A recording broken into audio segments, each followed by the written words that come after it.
Mga kalakay, maginaw. Tambay-tambay lang muna tayo dahil tayo'y naka-day off. Ating pasasalamat natin at ay meron na tayong day off mga kalakay. Hindi na lang puro trabaho. Nakaka-relax kahit dito-dito lang sa paligid. Dahil malayo man ang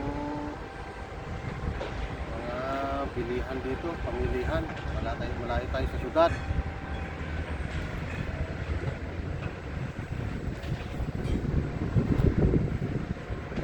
Wala yung ginagawa natin kapag ka-day off mga kalakay. Gala-gala kung saan-saan.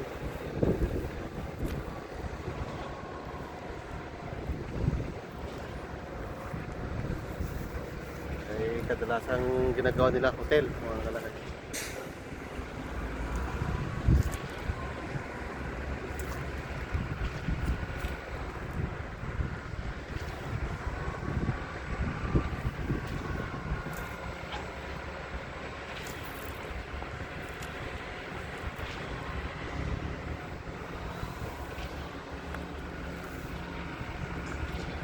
Tingin-tingin tayo ng mga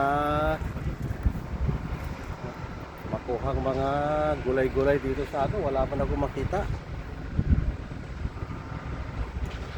Hindi katulad dyan sa Pilipinas. Kapag kay namundok o kay lumabas meron kang mahanap ng gulay. Kaso dito wala, puro damo.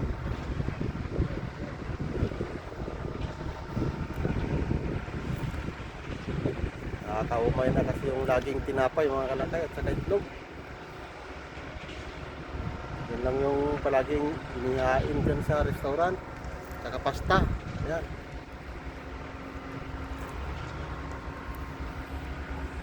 Kaya minsan-minsan napunta sa dagat, kumukuha ng suso. Yung mga suso kasi dito